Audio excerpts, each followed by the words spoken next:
cameras everywhere, you guys. I know. Which one are we going to look at? Yeah. Probably the recording one is what I was thinking. Sounds good. So we're here to talk about the question that I get all the time, which is this dog kid friendly? And there's really not a simple answer to that question, which is what we're going to talk about. But first I wanted to mention kind of like why we may not have that info. So if we get super lucky, we'll be pulling a dog from somewhere where they have a temporary foster home, because where we're pulling them from, they knew that we were going to take them to Coco's Heart, and so they were able to get them into a foster home for maybe a week or a weekend before they send them to us. Otherwise, though, a dog is coming from a pretty unknown history, right? They're from a shelter environment, or they were a stray, or they're from a commercial breeder, so we really have no way of knowing what kind of past experiences they have. But one thing that I think is really important that everyone knows is that we do not accept dogs into rescue that have a known history of aggression. Maybe you want to talk about that a little bit more. Yeah, absolutely. So regardless of aggression to children or not, any dog with a history of aggression towards people or other dogs, unfortunately, we are not able to welcome them to rescue. Occasionally, we'll get the random return inquiries where they may mention something like that. Aggression is one of those statements, I feel like, that we have to dive deeper into. Definitely no bite histories, but sometimes people will mention like, oh, my healer went after my child running and didn't bite them, but they considered it aggression. We consider it herding behavior, but full disclosure in those scenarios. But yeah, actual aggression towards other dogs or people, unfortunately, we are unable to place those animals in our foster homes and up for adoption placement due to liability. So it's really important to us that we are not welcoming dogs with those known histories. And I think, do you want to go straight into like how we determine which dogs do not have a history of aggression? Sure, yeah. Okay. We'll talk about that a little bit too. Yeah, so Johanna works with all of our senders. And our senders are the different shelters, the reservation rescuers, any rescuer we're working with to pull animals into Coco's Heart. And sort of our parameters for them are the same. We cannot welcome dogs with any aggression to people or other animals. Any animal crossing state lines will need to be heartworm negative. And then obviously with the breeder dogs, there's a lot of fearfulness there that we are just naturally understanding of. They've lived their lives in kennels, probably without that positive interaction, but our shelter dogs and our res partners, they know that there is very much a difference between fearfulness and aggression, and if an animal is going to respond in any way, even out of fear that they're going to be nippy, unfortunately those are dogs that we just cannot welcome into Coco's Heart. And the reason we work with our senders that we do is because they have done a nice job through the years getting those temperament tests for us as much as possible. The good intuition, the understanding of our foster base. So we thought that might be helpful information to share too. You are never going to see a dog coming into Coco's Heart with that aggression, known aggression. So with that being said, Mm-hmm. that doesn't necessarily mean that we're encouraging you to take your brand new foster dog that you just brought home and just throw them in with your whole family and your own dogs and hope it's going to go well either. So there's still precautions that we want everyone to be taking so that the dog is set up for success and everybody in your family is set up for success too. Absolutely. Yeah, we always, and Ashley and I have talked about this a lot too, like how we recommend integrating a new dog into your home is slow but sure, right? Like really the safest, best bet out there is to have those boundaries in place and is to have those rules, because that clearly communicates to the dog the expectations, which again we'll talk a little bit about going hand in hand with children in the home. But also it allows them to earn privileges. If you're letting these dogs just straight have every privilege there is out there, it's a lot harder to work with them through behavioral issues. Back it up versus give more freedom. Absolutely. So let them earn those privileges over time, and you're definitely setting yourselves and the foster dog up for success that way. And I think our foster coordinator Kayla just did a really great video on boundaries, so that's a good tie-in. Good spot to check out like what boundaries can look like. So when it comes to, for kiddos especially, and if anyone is watching on the live that has kids at home and has some, has some suggestions about like, here's how I introduce a dog to my home, we'd love to hear kind of how you do that too. But some suggestions just to start out with are things that we suggest for a lot of our dogs, but dragging a leash when they're inside, at least for the first few days, is amazing what it can do to have a handle that you can easily access and redirect and say, nope, we're not doing that. Or if there's a dog that may be really excitable and you don't want them jumping on your kids, right? We don't want them jumping on anyone, but especially little people. Yeah. It's a really good way to just set what the expectations are right away and redirect immediately. Mm-hmm. Yeah. Yes, the more boundaries you can put in place on day one, the better. Let those dogs earn their freedoms and privileges in the house, because that's something that can be earned. If you just give them land of the free right away, then that's what they're going to expect always. So it's a lot easier to let them slowly earn it than have to scale it back after they've already had it for a while. And something that occurred to me when I was sort of brainstorming for this, and maybe you can talk about it, how you do this at home, but like, in my opinion, there should be never a time where a kid would be like removing something from a dog's mouth, even in play, even with a dog that's trusted, right? Like, is that something that you talk about with your kids? Yeah, I would even take it back even further, if that's okay, and maybe go Totally. right into. So, I think most of you know, but I have 5 young children, Daisy being our youngest. My oldest. We're hamming it up. Say hello. You say hello. Hi, Daisy. So Daisy is 15 and a half months. And then my oldest is 9 years old. And then we have Roger, who's 7, Billy, who's 5, Rosie, who's 3. She'll tell you she's almost 4. But I definitely get the whole, is this dog kid friendly? Because it's super important to me that our children, all of our children, are as safe as possible with any animal. But like I was telling the girls, that's such an interesting question to me, because I was explaining that, like, if your child loves Kraft mac and cheese, they might not like Panera's mac and cheese. So this dog may be kid friendly with whichever kids they were with, but that doesn't mean they're just universally going to be okay with any child environment. And I hope that makes sense. Like, it's just every scenario is very different, and a lot of that comes into our communication. Will you hand her that treat? She's gonna play with the treat jar. Actually, you want to let? She'll play with this flower. This will be more fun. So, yes, Daisy will play with this flower. But it's a really interesting question. It's a really interesting question to me, because there's so much that goes into that question. Is this dog kid friendly? And I would like to counter that with this child. Maybe the question should be, has this dog been around children? I think that would maybe be a more helpful question. Yeah. The other thing is, I've welcomed dogs to my home a variety of ages through the years. Puppies, itty bitty newborns, all the way to the senior dogs, special needs dogs, the ones who feel really vulnerable. And for me, those dogs have not been around my children unless I am supervising them, even the little puppies. Again, because even if they're safe for my kids, I want to make sure that puppies stay safe from my children.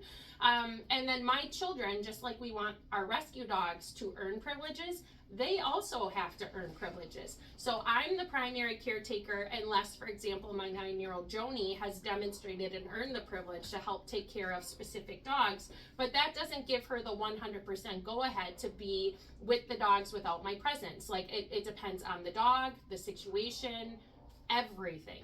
And so I think that's really important, because even though you could say any dog that's been in my home is kid-friendly, I still would never say that they're completely kid-friendly, because you always have to manage them. Like, you don't want to put 100% weight on the fact that they've been around kids to say that they're always going to be around kids, because is that kid going to pull their tail? Like, that's not the dog's fault if they're upset by that.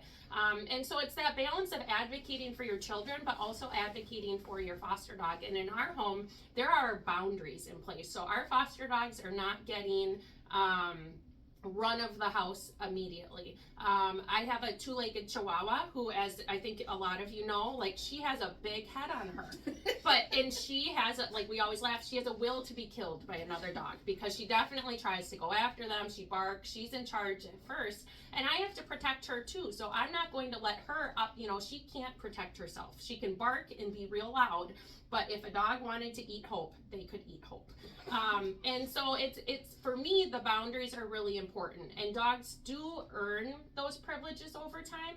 But I sleep very easy at night knowing that they're not getting that free run of the house. I just for my household, keeping everybody safe is really important, and so you may spend more time in the X pen outside while we're playing, while we're on a walk with other these things. There's different ways you can keep your foster dogs happy and socialized and keep their minds busy with things that don't involve just a free-for-all.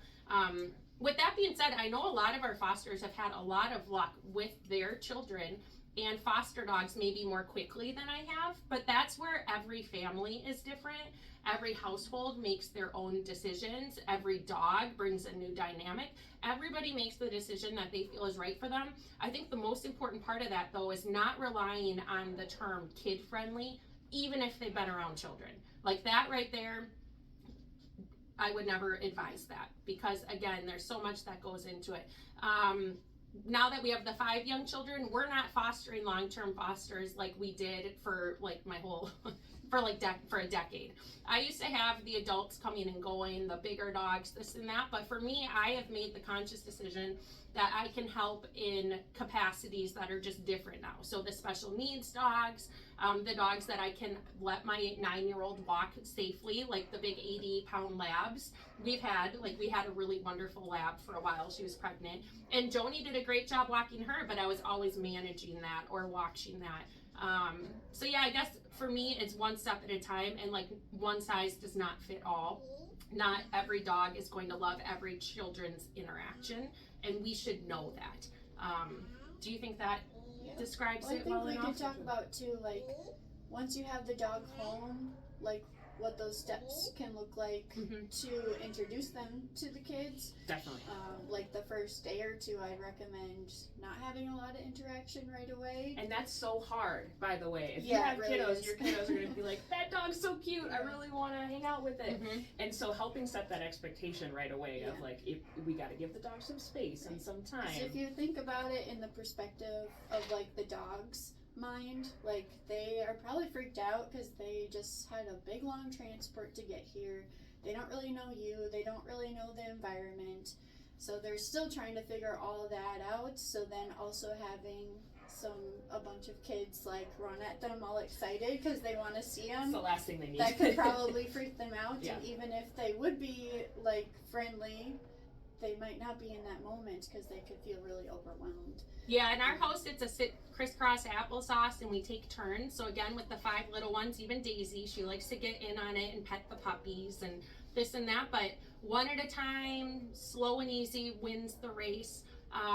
Another thing is if you have other dogs in the home, that's something to consider depending on the foster dog you've taken home too, because you want to make sure that dynamic is good between those dogs before you start mixing children in the mix of it, because like that's just a really important, I think, step. And these things don't have to take a lot of time, but a couple extra days and a couple extra hours and a little bit of intentional effort goes a long way with these introductions into households with children. Yeah. Anything else you wanted to add about kind of like the specifics of going through that process? If you're struggling with it, if you have questions about it, your mentor's a great first step. And then Ashley Larson and I are always happy to talk through that stuff too. I think just the main thing is taking it slow, watching the cues of the dog, as well as coaching everyone in the household of how to interact with the dog. I wouldn't recommend like hugging or kissing the dog's face. Never hugging or kissing. That's one hill I will die on. Is it's never anything I would recommend letting your children do. Because even if your family dog or if this one foster dog is comfortable with it, you're just instilling that message into the kids that dogs are comfortable with that. And there's a lot of dogs where they will be very uncomfortable and could bite from that. So those simple interactions. But I don't consider any of this to be like a hard thing in our house. We are actually excited to get to know the dog slowly but surely. Those privileges in place. Oh, look, he's comfortable. Look, he's got to go outside for potty. Potty breaks are a great way for my kids to help do a little bit more hands-on with the dogs outside too. They can take them. We have a special spot. Our foster dogs will go potty right away, or they'll be walked. And I just feel like really putting a lot of weight on those simple interactions and why we're doing them doesn't make it feel like your kids aren't, my kids have never felt deprived, like just because the dog doesn't get free rein. They're really excited, like, hey, I'm gonna go brush the dog outside. Like, yep, that's great. Mom will watch you, but I can be doing other things too. It's just having that management and knowing that the children do not get to have the dog out without mom knowing is really important. And then for our children and my other dog, of course. So but yeah, there's so much that goes into this, because do you have a dog from a puppy mill? Do you have a dog from a shelter? Do you have puppies? Do you have a mama dog? Like, there's so many different perspectives in here. But for me, it's sort of like there's no one parenting style out there that is a one size fits all. Same thing with welcoming dogs to your foster home. What we're asking is, one, your understanding and making sure you know that we just won't welcome dogs that have that history of aggression. Number two, if they've lived with children, it still wouldn't be this free-for-all, in my opinion. I still would take it slow and steady, wins the race. And then number three, like, there's so many wonderful messages you can teach your children about. Everything is so fast in today's world, right? Like that instant gratification. And for me, I love, like, Joni loves teaching our fosters how to sit and shake. Like, that's her thing. She feels, and like that takes time too, right? And so just sort of that mindset of like, you have to keep working with the dog, and it builds the bond, and there's just a level of safety and assurance in that, because the dog has opportunity to learn to trust you and your children. And if they're not used to the loudness, because of course families with children, I think, are just louder, like their home is louder, there's a lot more running around, but just making those conscious efforts to have those conversations, and like, hey guys, it looks like Spot is a little unsure about all this running around. Should we put Spot in the kennel, or do you think you can be nice and calm? Like, and then if Spot has to go in the kennel, making sure they have a peanut butter filled Kong or something, like keeping it positive. But yeah, none of this really has to be a negative. It just, I feel like with you all knowing now that you'll never get a dog with known aggression, and that asking if it's kid friendly really doesn't mean a ton. It does suggest that they've been around kids, and that's helpful, but I certainly wouldn't let that translate 100% into your own homes. That I just really feel like we can all work together, teach our kids how to be really respectful of the animals, and part of that is giving them time and space. And I think those are really wonderful messages that they can then go teach their friends too, which I love. So Definitely. I don't think we've had any questions. I've been watching. Yeah. See if any. Oh, it's so dark. I see it. Yeah, We're here for questions if you have them. Yeah, we have a whopping 9 people watching. Yeah. So. Hey, that's pretty good for not announcing anything and Nope. just jumping on. Yeah. I'm with it, and I also think it's just nice to have people be part of these conversations too, and they can come back to it. But yeah, we have a lot of foster families with children. We've been very successful, and that's what we tell our senders too, is like, hey, the dogs we're welcoming are probably going to a home with children or will be around children, so we need to do what we can to make sure that that feels reasonable. But again, these are dogs with largely unknown histories, so that doesn't ever give us that slam dunk. Whether you have children or not, as we all know. Adult-only households too, like same thing, slow but surely, steady wins the race, right? The more I hear you talk about this, I mean, I don't have kiddos. I have a bunch of dogs at my house. Yeah, but the same it's thing. really You have not to that manage, different. not It's at all. that different. Yeah. No. Same with like the dog might do really great in your household, but then when an adopter comes along Mhm. and asks you about it, you kind of have to go the same way. Like, they were good with my family and my kids and my dogs, but I would still recommend taking everything slow. Yep. Because it's a new house, Exactly. new people, new family, new routine. Well, and kind of like I'm happy in Florida doesn't mean I'm going to be happy in Iceland, if that makes sense. You know, like you just have to think of it in different ways, that we always know what we know, but we don't know what we don't know. And as long as we let our fosters, which we will know, let you know anything we know about them, If you ask a question and we don't have the answer, we'll let you know we don't have the answer to that. The But number of times I answer an email that says, I'm so sorry, I don't know. Yep. But then also, like, going along with the adopters, please do the same thing with the applicants, because we want them to know that yes, they were okay with this and that. But there's just such a variety, going back to the kids, where I've met a variety of children where I'm horrified at like what they're allowed to do with even their own pets. I'm like, oh my god, that dog must live in constant anxiety. Or I've been super impressed by children. So just so much of it is in what we're teaching them and setting the example with. So, right? But yeah, so far I think we've had pretty. I won't say anything further. We've been happy with how how things have worked out for our dogs in rescue. And if there are concerns that pop up, then we work through them. So we always Yep. want you to reach out if there's something you're concerned about. Please do let us know. Yep. And if we get any idea, like if you are a household with children and we have the thought that like, hey, this might be a lot for this dog, we'll definitely check in. Like that's what Ashley Larson and Sarah will automatically do. Like, hey, he seems really scared. So I would plan on giving him more time alone. But the other thing about kids is like, I do think there's a lot of dogs out there who appreciate having the children, and they actually do provide a level of comfort to the dogs sometimes too. So as many times as a kid could maybe make a dog uncomfortable, I do think children are just magical in that way, right? Including Magical. you. Magical. They're just, it can be magical because they, Oh, that's a no. I know. That's a big no. Daisy's tired. Oh, no. It's okay. So anyways, I guess that I just wanted to put that bug in the ear too. Kids can just really have a way of making dogs feel comfortable too, again, depending on the child or depending on the adult. So, Definitely. right, Days? Good job.